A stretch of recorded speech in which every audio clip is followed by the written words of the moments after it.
Hello, welcome back to the channel. Today's update is one you won't want to miss.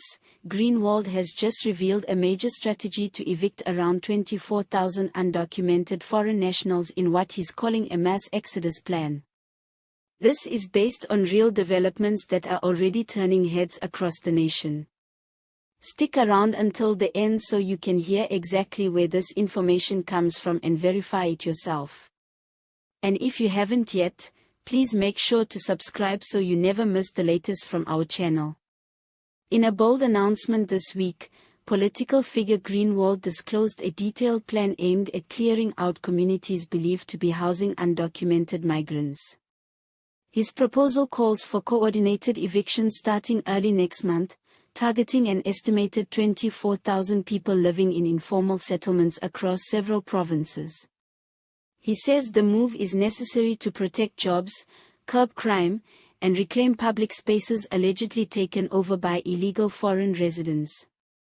The plan involves a multi-step process.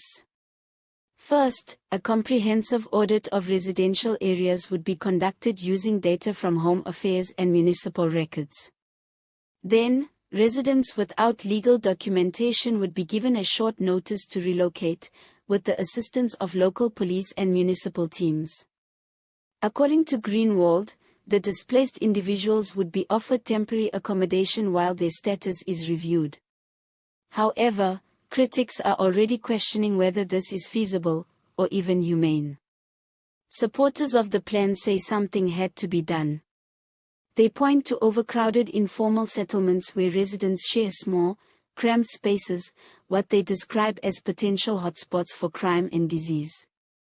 In some of these areas, local business owners have reported higher break-in rates and substance abuse problems. Job-seeking South Africans, they argue, are losing opportunities to foreigners who, they claim, are willing to work illegally and undercut wages. But the backlash has been loud and fast. Human rights organizations warn that mass evictions could push vulnerable communities into even more unstable living situations, possibly exposing people to exploitation, family separation, and lack of access to food, water, and health care. They emphasize that undocumented individuals are still protected under South African law and the Constitution, which prohibits forced removals without due process. That means eviction orders would likely face legal challenges in the courts, potentially delaying or blocking the whole scheme.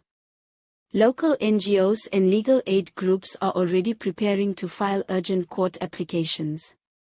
They are demanding clarity. What legal grounds is the state using? Where does it propose to shelter displaced families? Will children be protected under education and social welfare laws? They insist that collective removal of people based on their nationality or documentation status amounts to discrimination and an assault on human rights. Groenewald has defended his position, stating that undocumented migrants aren't bad people and that law-abiding citizens shouldn't have to live in communities weakened by crime and corruption. He's also attempted to soften the message by offering alternatives, such as expedited documentation review and monitored repatriation programs for those who want to return home. Still, the scale of the plan is raising eyebrows. Removing 24,000 people at once presents huge logistical challenges. There's the question of where they'll go, how long temporary housing would last, and what happens if their status isn't clarified within weeks. It also puts pressure on public services like shelters, social workers, and law enforcement. There's talk of partnerships with NGOs and international organizations to set up temporary camps, but past experience shows these can turn into long-term encampments when solutions aren't quickly implemented. Meanwhile, social commentators are debating the broader picture. Is this plan just political theater ahead of upcoming local elections? Or is it a serious blueprint for addressing immigration and housing backlogs? Critics say that scapegoating foreigners diverts attention from deeper issues, such as lack of affordable housing, rampant unemployment, and systemic failures at the municipal level. In neighborhood meetings and online forums, residents are understandably divided. Some say this is the kind of decisive action they've been waiting for. Finally, someone's doing something, said one community leader. Others say it's a dangerous precedent. Once eviction becomes normalized for one group, others may find themselves next in line. Legally, Groenewald's plan will likely trigger a constitutional showdown. Judges may have to weigh the rights of undocumented individuals against the state's claim to manage its borders and public order. And even if the plan is upheld, its implementation will require enormous coordination between Home Affairs, police, social services, and NGOs. Any misstep could turn a logistical operation into a humanitarian crisis. All images used in this video were for illustration purposes only.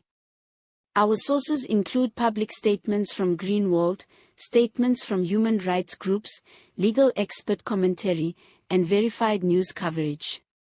Please take the time to check these sources yourself for a full picture. We want to hear from you. What do you think? Should undocumented migrants be given a clean slate to regularize their status before evictions? Or is immediate action necessary to protect communities? Let us know in the comments below.